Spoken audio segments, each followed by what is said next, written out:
Hey everyone, welcome to episode 3 of the Goatless Yoga podcast. I'm Kelly and I'm here with co-host and co-yoga teacher Shawn. How are Hi, you doing? everyone. Pretty good. How about you? I'm doing good. So what have you We've been thinking about this week, Shawn? well, I've been thinking about the podcast, and we've been doing this now. This is the third one already, and I want to talk about showing up for yourself on your mat and showing up in general in life, and maybe Mhm. start it there. I think that's a good way to start considering, like you said, this is the third episode that we've recorded in 3 weeks. And so somehow this is now a regular thing. So it's about showing up and really that's all we've been doing is showing up, huh? We have, and I'll start with a few examples from actually real life before we get into on the mat, because I think that matters in Yeah. this conversation.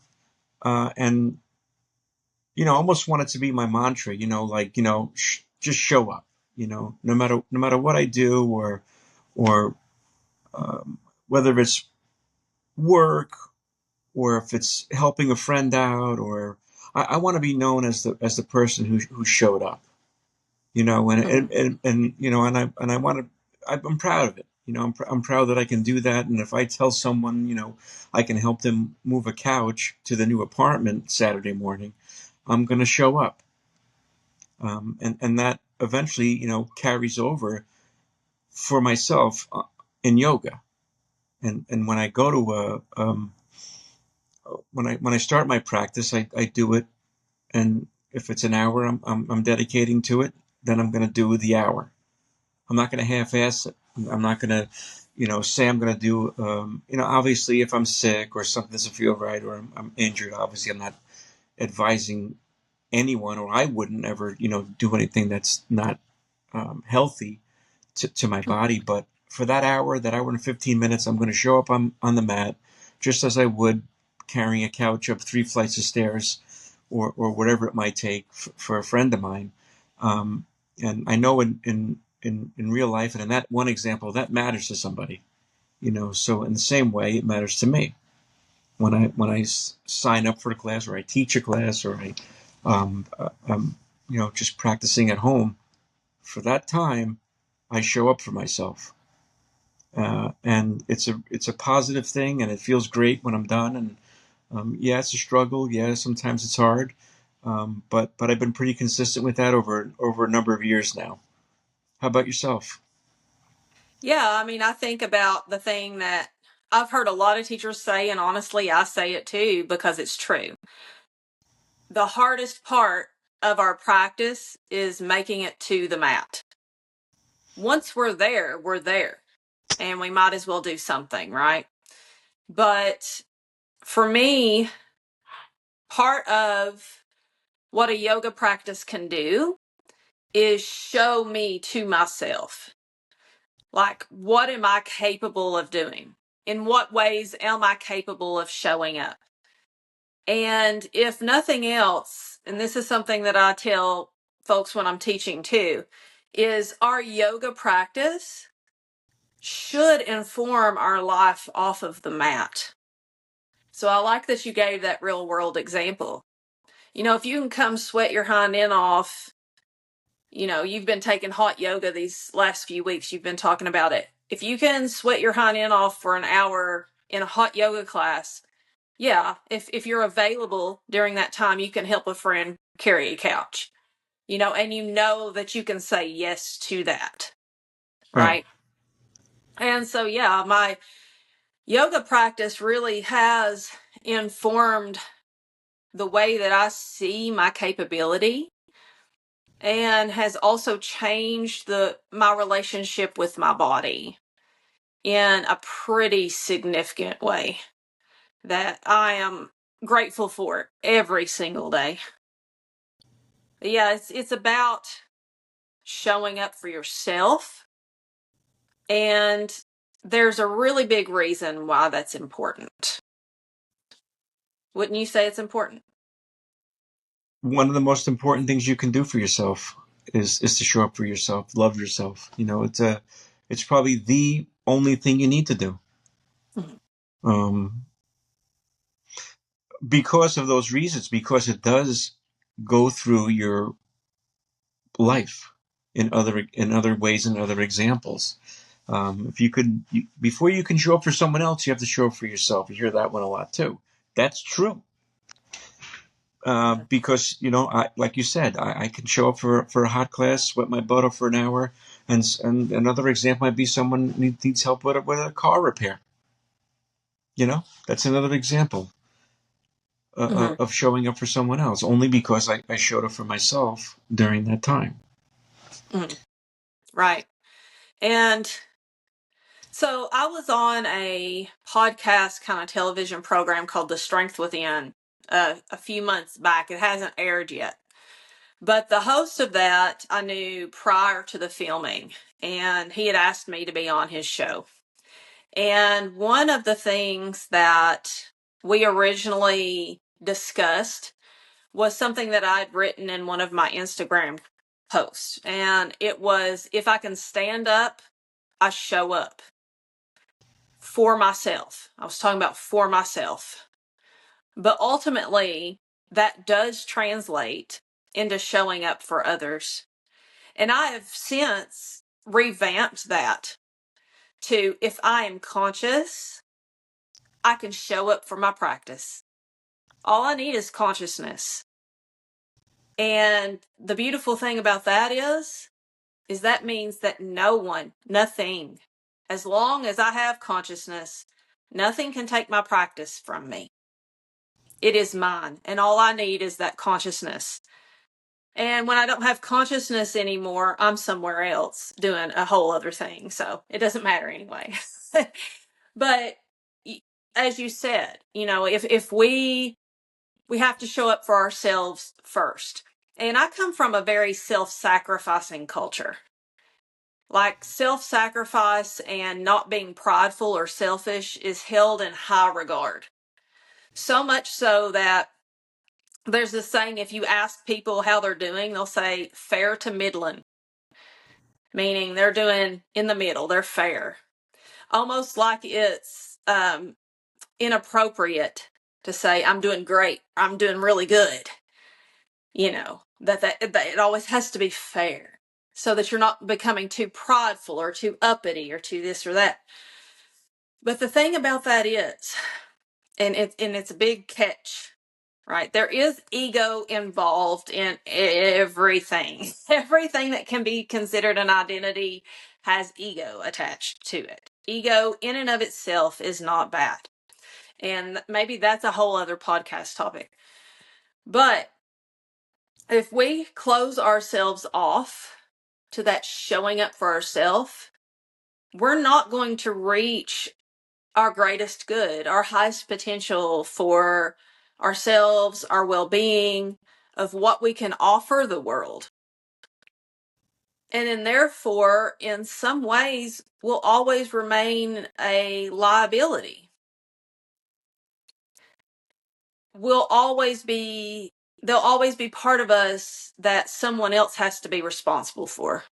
Well, right. Isn't that's what being in the middle means? Like, I have an example like that. A few things that came to mind when you were talking about that. It's like identity. It used to be, before the Cubs and the Red Sox, they won the World Series. That was their identity. We're going to lose, but we're coming to. But that's us. We're gonna. That's us of being a sports fan. We know we're going to lose, but that brings us together. But that also means that you're right. You're a liability. You're someone else's problem for the other half. So back in high school, I started to notice that before I ever took yoga, long before I ever took yoga. I don't want to date myself here, but saying how long ago it was, but it was in high school. I was a teenager. And I would ask people, when you want to have a conversation, I used to take public transportation um, to school when I was 13, 14 years old. And you would say, good morning, how are you doing? Like that's. And most of the people go, I'm all right.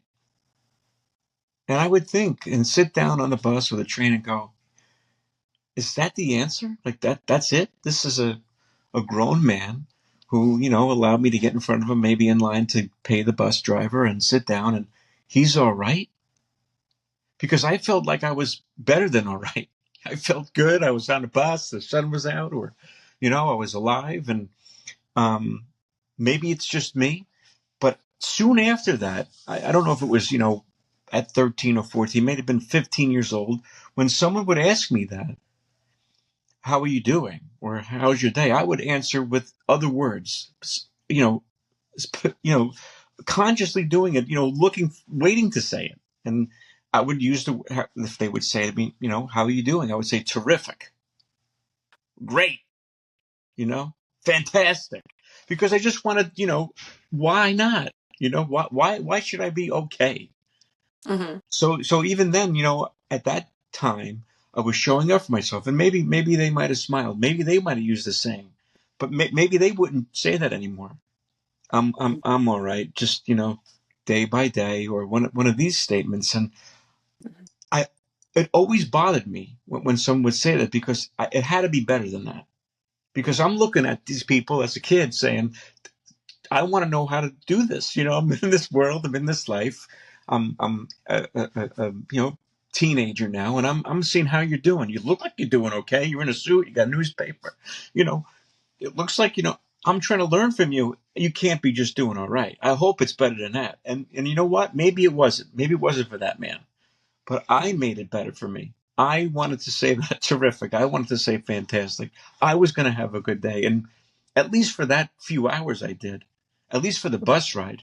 Maybe when I got my report back and it wasn't an A or a B, or it might have been a low grade, maybe it took me down a notch, but at least from that moment until I hit another, an obstacle, I was going to do terrific. I was going to make it my best. And even that's an example of showing up for yourself. Because you can think of so many examples where people say, well, I got up today. I say, man, that's got to be something to think like that. What do you mean you got up today? Everyday breathing is, everyday breathing. I mean, that's, we got to do a little bit better, pet Mm-hmm. a dog, do something, Well, So, let me so yeah, ask you this, though. yeah. So there's this idea of our thoughts create our emotions, but then also in the reverse. Like feeling an emotion will cause our brain to interpret the sensations that the emotion is causing in our body, and then we'll make up a story for it. So there's this correlation between the way that we feel then and the mindset or the perception or the story that we are telling ourselves. So obviously, when you adopted this pattern of telling people you're great, terrific, and all that, you developed a story, a mindset. So, how often do you think that approach, just saying those words, actually made you have a great day? I would say 100%. I would say 100% of the time when I said those words, it made me have a better day than I probably was going to have. It made me have a great day. Mhm. Sometimes the reaction to the state to that one word would just people would be taken aback. Like, how are you doing so terrific? What's so terrific about it? Well, for the reasons I gave. I'm up, I'm dressed, I'm out going to have a good day. I got a report due. I'm going to play basketball afterwards. It felt great. Mhm. I was living. You know. So I think it's directly correlated to that mindset. Um, Now maybe some of the people I said good morning to just didn't want to be bothered. Maybe they had just trying to get to work and be left alone and saying, I'm all right, kid. Go ahead, sit down and leave me alone. But I don't think so. I think that they really felt that that was the answer they should give. I'm Mhm. all right. And listen, through life, there's ups and downs. And before I guess rediscovered myself with yoga. Maybe I kind of got into that all right and okay feeling too for 20 years, and just saying, well, this is what I was dealt. This is how it's got to be. And somehow I was able to capture it again. and to start saying that again. Maybe it did escape for a while. Maybe I didn't Mhm. be maybe I wasn't consistent with saying those words to myself or to others for a long period of time. I kind of outgrew it, or work, and life happens. Yeah. So, but it does work, and I've noticed I've been saying it, or at least thinking it again. I Yeah. like. Yeah. Well, that's something that I noticed when I met you, and we talked about that. That you seem to be more up Yeah, than the average person that I run into. Not saying that, but no, it's true. You do. You seem more up in energy. But would you say that that mindset then opened you to be more aware of the things that were going well for you? Because there's stuff that goes well for everybody, even when you're having a bad day. There are things also going well in that day. So do you think that saying, I'm having a great day, then made you look for ways that affirmed that you were having a great day? I think it attracted good things to me. I think Mm. by saying those words and starting out a little more positive than maybe I shouldn't have. It attracted me to finding those good things. Yeah, it did. It did. It does work. Maybe I'm a lucky guy, but I I really felt that doing those things. I really still feel doing those things for yourself makes you have a better day and a better life. Um, Look, we got one shot. We're here for whatever amount of time we're here for, and I think everyone should have a terrific day. Or at least try to. And if I can say those words to someone and make them smile or chuckle, I mean, then that's good. I did my job on that bus ride. Because maybe someone will say it to someone else, or maybe they'll hold the door for somebody. It's like the butterfly effect. I Yeah. wasn't doing it deliberately back then as a teenager, but maybe now I am. You know, Right. saying please and thank you and stuff like that. Hmm. That's showing up too. It is significantly. Yeah. We all have get in the car and well, at least anyone who drives and gets ticked off at other drivers. You just got to learn to kind of, all right, we don't know what's going on for that person. Maybe they're in a hurry. Maybe they're late. Maybe they're heading to the hospital. Who knows? But let it go and continue up with our terrific or great day. Yeah, and I think part of it too is just having respect for the humanity in other people. Well, that's right. That's another point. You know, there's a human connection.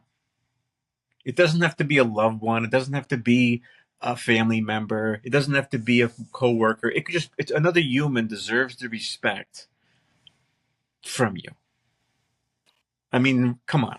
That's and a lot of times it gets lost. A lot of times it gets lost in on your way to work or during the day where Yeah, people don't respect each other. absolutely.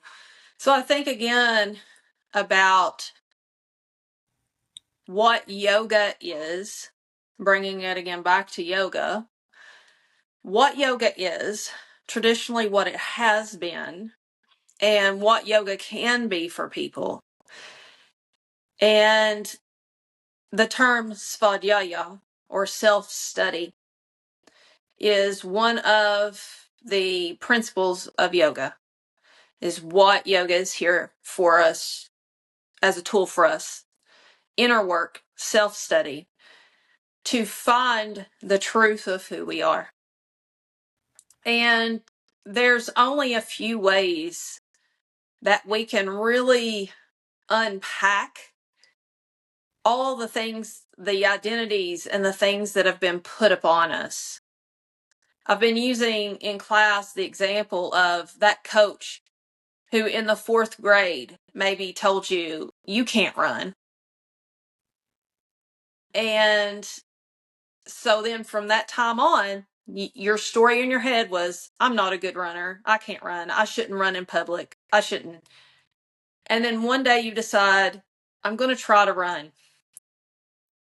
And you discover you're really fast. Did someone Or tell that you that? running is very natural to you and Is that a easy. true is that a true story that you're saying right now? Did It's an someone tell you that? example of things that it's not, but it's an amalgamation of things that I have experienced. Okay. Where someone who you hold in esteem may say, you know, you comment on your body, the way that you look, on your intelligence, your capabilities, when you're in a vulnerable situation.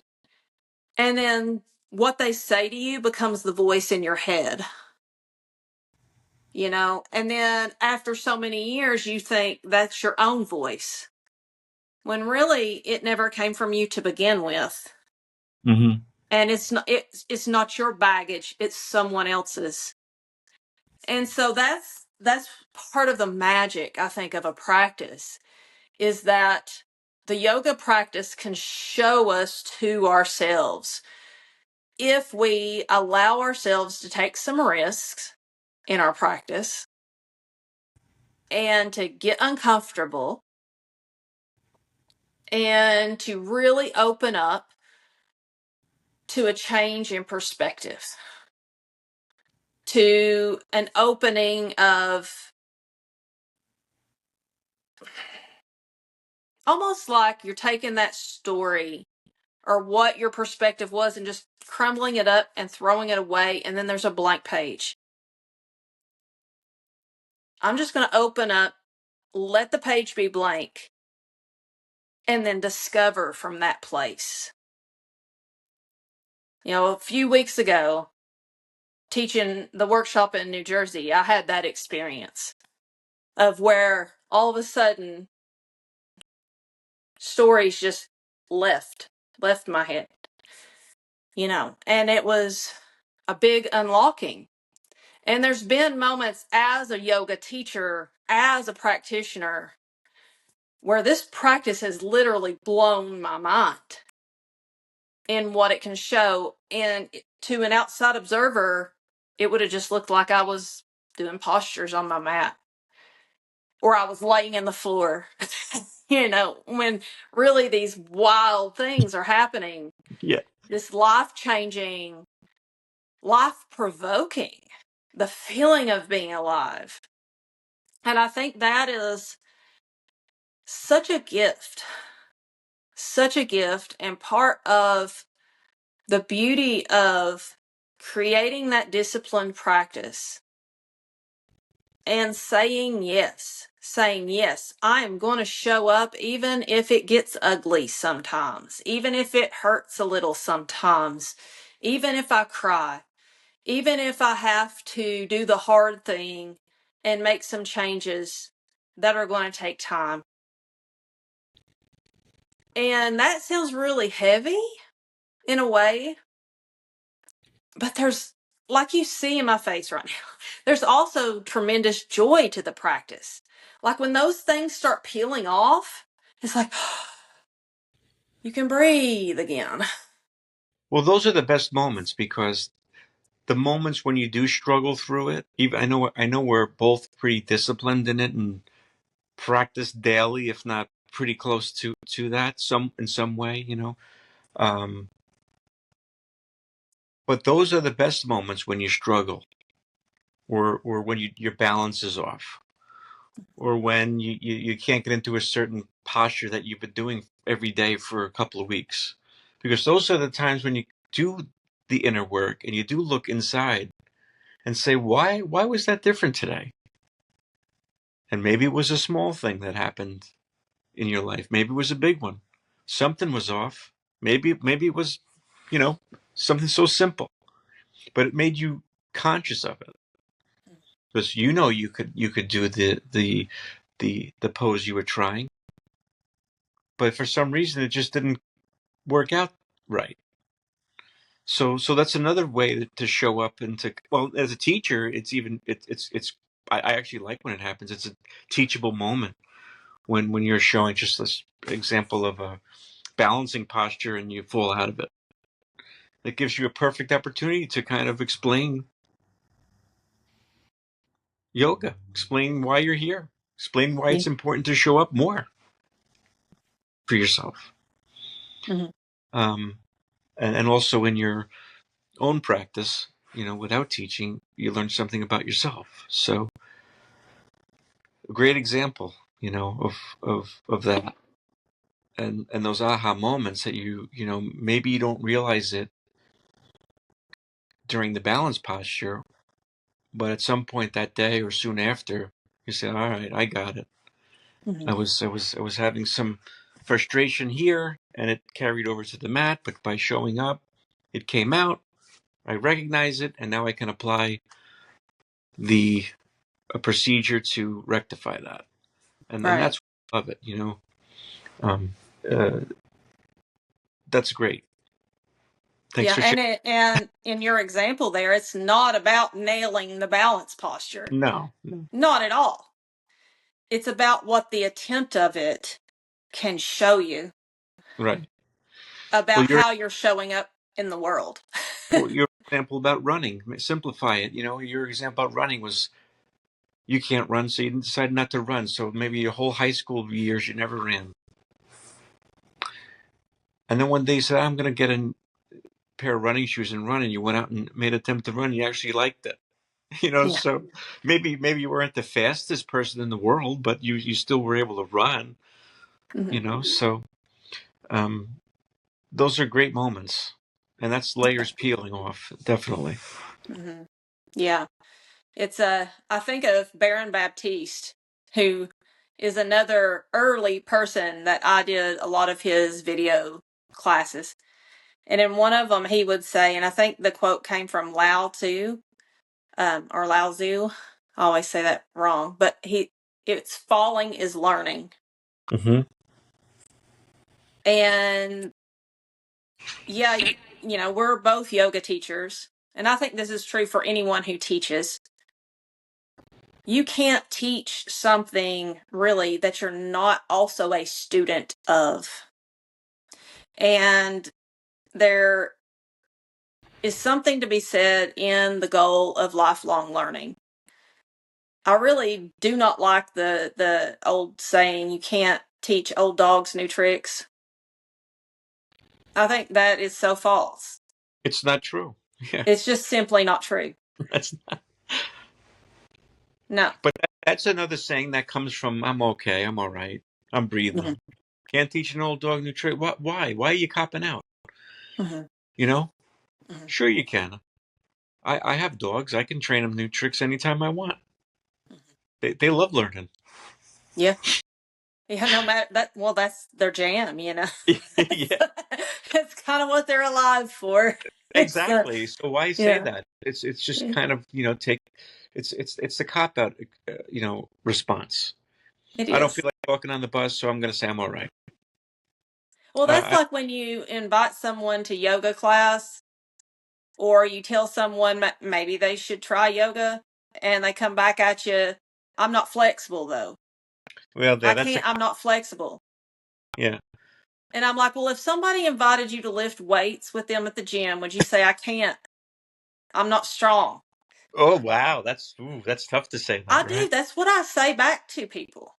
I'm like, Yeah, that's kind of the point of right. going to class is maybe you don't have to be flexible. You don't ever have to be flexible. But maybe when you're doing yoga, you'll find you get a little more flexible. For Just sure. like lifting weights will make you a little stronger. It's kind of the point. It is the point. It's totally the Yeah. point. Any type of thing like that is the point of it. And I don't know. That's another thing. Like where did that come from? Because that's a common thing. I'm not flexible. Yeah. It's very. I mean, it doesn't matter where you are in the whole world. People say that. I don't. That's another thing. Someone said somewhere, and someone picked it up. Someone picked that up to kind of get away from. Oh no, I'm not flexible. Well, you know what? When I'm in a certain type of a mood, I come back with another question, or I come back with another thing. I say, it's okay to say that you don't want to go. Oh, it is. And it is. It is. Like, be like, no, I don't really, I'm not interested in trying yoga.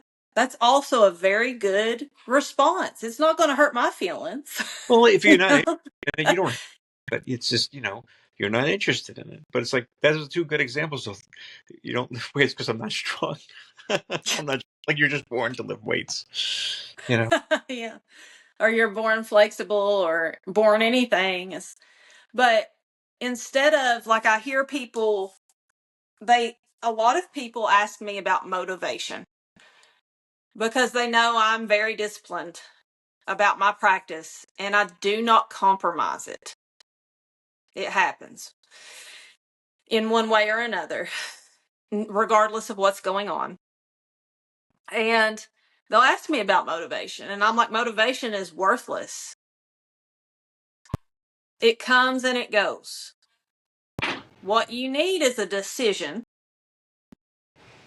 to decide, do I want this thing more than what I'm currently doing? And am I willing to do what it takes to do this thing? Yes or no? And be honest with yourself. Well, if the answer is yes, then you don't really need motivation because you want the thing. That's enough. And then you'll start to work toward that thing. If you want that thing more than the place that you're in.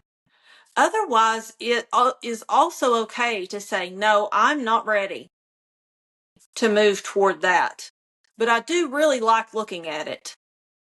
And maybe one day I will be ready.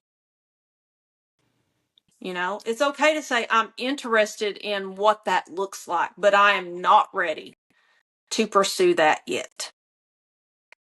That's fine.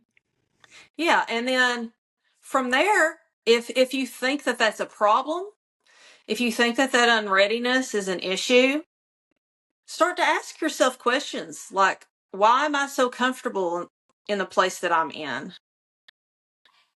Why am I okay with being stagnant? Or why am Mm. I okay with XYZ? Why? And Why? what will it take to help me, you know? Why? It's okay. Why? Why do I have to just be okay? You know. Give it a shot. Give it a chance. Yeah, Doesn't have to be yoga, weightlifting, could be anything. it could be anything. You know. Mm-hmm. So, well, we talked about that the last time. There's so much distractions going on with television and scrolling and all different things on social media that yeah, finally the day escapes you, and Mm-hmm. that hour or two that you were going to go to a studio or class or maybe wherever it's being hosted, you missed it, because we can't stop the time, but um or saying that I don't know about it, or reading the descriptions of it, or saying I don't like hot classes, I don't like this, I don't like that. Well, let's find one you like and get you in there. Mm-hmm. Start peeling off those layers because it's very important to show up for yourself. It is. I heard someone recently say, well, there's this whole trend you've probably noticed about people saying, oh, that's badass. You're a badass. I'm a badass. And someone said, not too long back, I saw, well, if everyone's a badass, then nothing's badass. And I'm like, that's true. It's Well, true. I heard another version of that today, and it applies to this. If everything, talking about prioritizing what we want and what is actually important for our well-being, if everything is important, nothing is important. It's the same concept. And so it's about like what really, like getting truthful with ourselves about what really is important.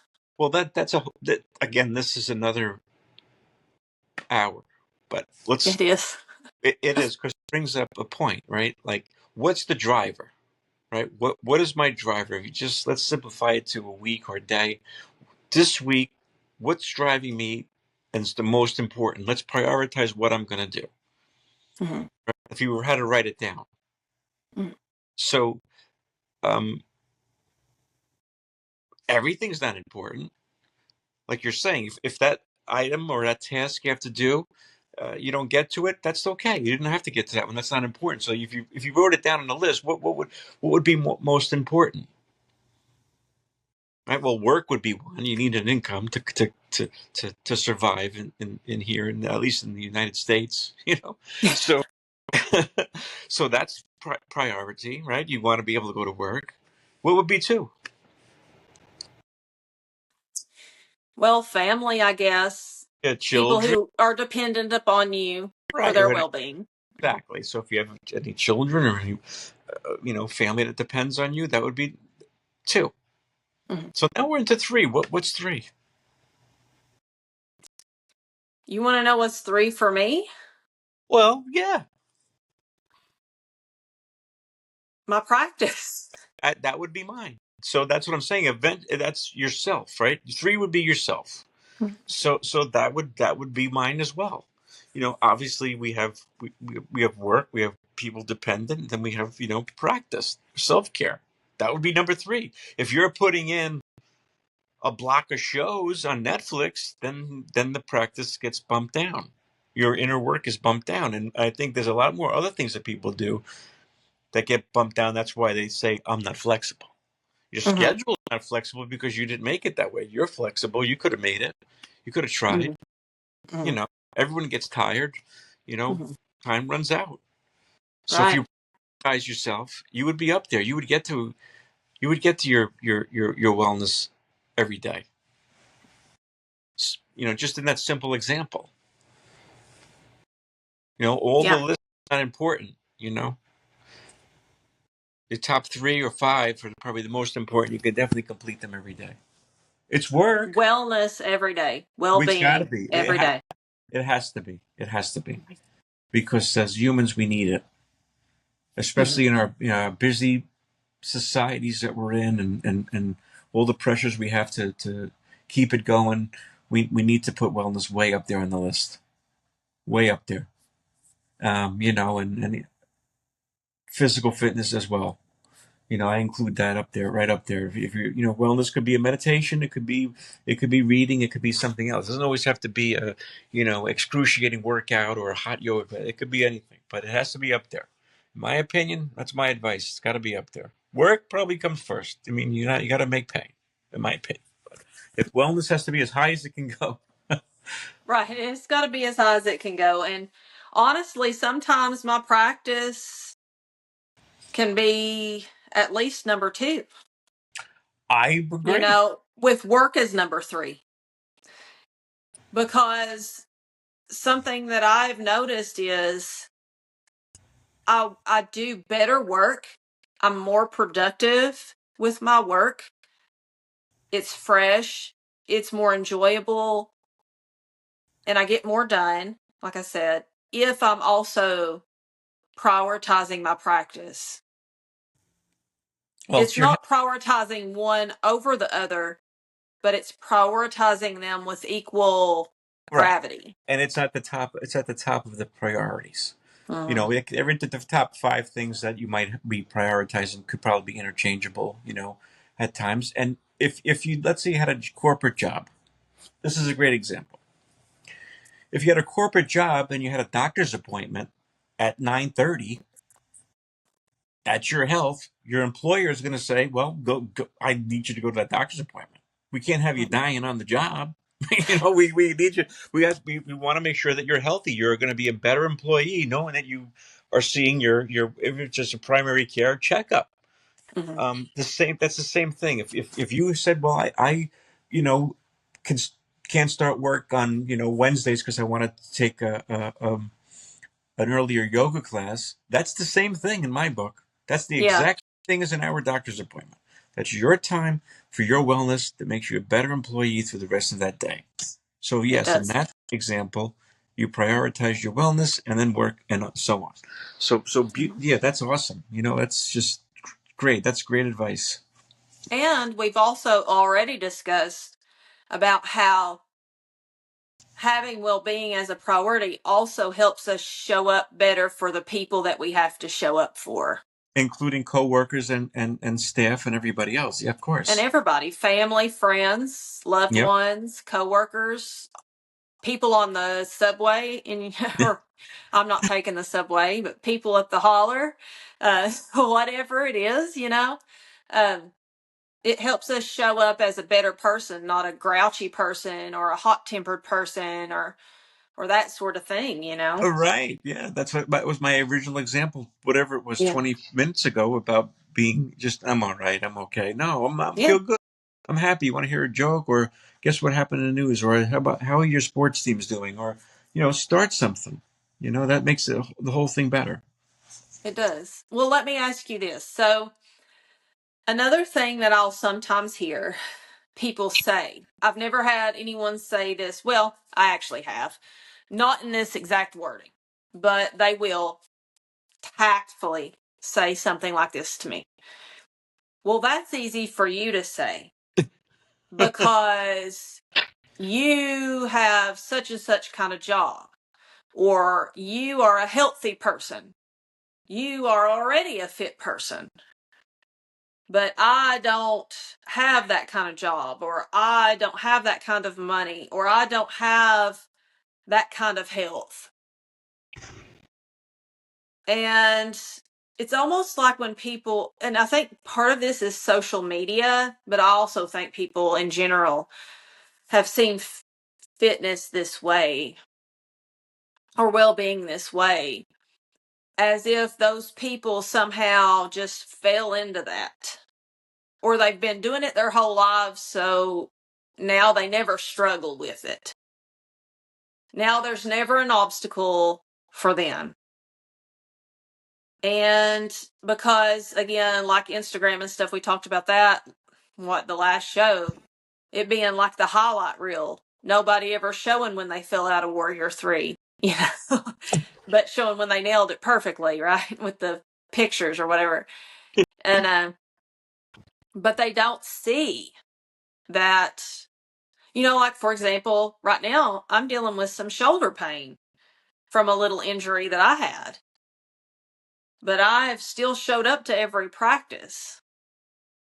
And I've also had it addressed. I've had three people other than myself take a look at it, make sure that I'm doing things properly.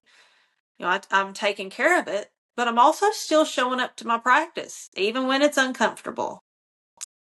And I can show multiple examples, but we both talked about too that the way that we came to practice Right. was because of health concerns. Right. I mean, I was completely overweight and miserable. And instead of saying that, well, I did probably say it for a while, before I finally was determined to get out of that rut and say to myself, I'm not going to do it this way anymore. And I didn't use those excuses, because that's what those are. I don't have that like you do, or you don't have this. So, well, I didn't have it either. Mm-hmm. Most of these, even professional fitness people, weightlifters, professional bodybuilders, they started from nowhere. So did I. I started going and little by little progressing into, to be quite honest, a better person and a healthier person. And that's why we're doing these recordings, is to try to, for inspiration and to show that if I can do it, I think anyone can. Mm-hmm. But that's how I would handle those comments, because I've heard those comments too. And, you know, one of the things that I think you realize is that you put your mind to it, you could probably do anything. Yes, it's work. Yes, you'll be tired sometimes, but it's not as hard as you think. Uh, and, Yeah. and it's a lot I of fun. mean, I think I gave this example to you in another conversation that we were having. I'm like, you want to feel hard? Get into chaturanga and hold it for 30 seconds. Like, hold that low plank chaturanga for 30 seconds And then you know a little bit about hard, Yeah. so that when you've been typing pages and pages of a manual, like I have been lately, or you have to get whatever it is, whatever project, this leg of this project done because it's important to you and you're really jazzed about it, but you're oh so tired. You can find that little bit of fire in this Manipura chakra right in your gut. You can find that little bit of fire to say, but when I get that done, it's going to be so sweet. And I'm going to be so excited. And again, I'm going to be able to take a breath. Mm-hmm. And those breaths are so much sweeter. I tell my students all the time when we lay down for Shavasana. So sometimes we'll start the class laying down, and I'll have them lay down at the end of class, and I'll be like, okay, notice, how does your body feel now that you did all of this movement? Is this rest just a little bit sweeter than when you laid down at the beginning of class? And I was telling someone not too long ago that some of my favorite times to eat is after I've lifted some really heavy weights. Like, it doesn't matter what you're eating. Tastes That better. food is like, it's so good. You know? Well, exactly. You feel accomplished, and you do have a better breath and sweet breath. It's what this is all about. Um, Great examples.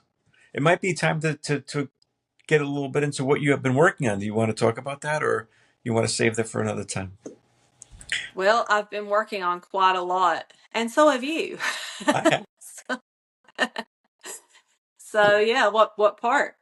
I'll talk about all of it, any of it. Um, well, how about a little bit about the manual you've been working on and what you got coming up?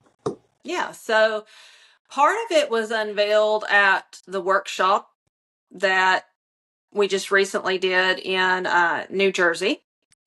But I am developing a program that will be online called the Body Reclamation Program. And it is based upon my book, Sacred Catharsis, that was published spring of 2021, which means it's now 4 years old. But the Body Reclamation Program kind of piggybacks off of that. And it is a method using the chakra system as a scaffolding and techniques found in yoga and other places, journaling, meditation, breath work, asana, all of those things, and self-study, to begin to rewrite and redefine the story that we have about our body and our relationship to our body and well-being. And so I'm recording it's video, and the manual that you're mentioning is the PDF that folks will get when they download the program. I haven't decided exactly yet where it's going to be, but it'll most likely be in some kind of app form where you can see the PDF as well. So the manual is like a companion to the videos, like Yeah, worksheet stuff. yeah, and more information, kind of follow along to help you Yeah, that's get the cool. most out of the videos. Yeah. Yeah. And you've been developing classes. I have. I'm now developing classes, taking on some more classes. I have two now. I'm teaching in New Jersey, um, and I'm developing my own style that we're going to talk about here and future episodes, and how um, to do vinyasas in a different way or add-ons and make them our own. So I'll talk more about that the next time after I teach a class or two and see how it goes, and I'll update you, and anyone who's listening could get an update. Yeah. Yeah, definitely keep listening because there's a lot of stuff in the books that we've mentioned the retreat, the last two podcasts as well, which will be in Yeah, September. the retreat. Anyone who wants to find out more about the retreat, comment under this and on one of the platforms, and we'll get back to you. That's Mhm. September 25th, that weekend. Yeah. Yeah. I think it's like the 25th through the 28th, something like that. 25th through the 28th in Kentucky. Anyone who can make it, all welcome. Mhm. That's going to be fun. Yeah, got Yeah, some things cooking. That's awesome. we definitely do. And it's very alive. It's tremendous. And I am grateful all the time for a practice that creates the environment for wonderful things like that to happen. It's Me, just it's magical, it's beautiful.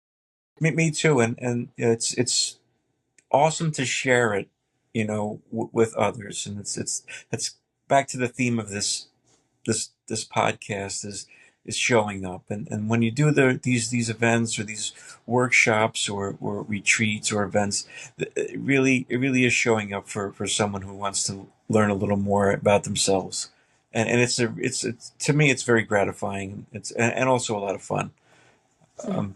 to do them. So I'm looking forward to doing a lot more, and we'll keep everyone posted. Yeah, definitely. And I think also coming back to what you said as we're ending things up here, if we can do it, you can do it. No doubt about it. 100%. And I think that's one of the reasons that we both have ended up sharing the practice Yeah. is we're just two human beings and just like you. And if we can do it and if you want to do it, so can you. So I hope these podcasts and everything else helps you to find your way, your practice, what that means for you. Me too. I hope that for everyone that's listening could, start peeling back those layers and getting into your center and um, rediscovering yourself. And life is fun. Life is beautiful, and um, it's amazing. And I'll agree exactly what you're saying. If I could do it, you can do it. Yeah. I think Awesome. that's a really good place for us to say our goodbyes or I think until next times. until next time, Mhm. the Goatless Yoga Podcast Episode 3 in the books. in the Bye, everyone. books. Bye. Have a good one.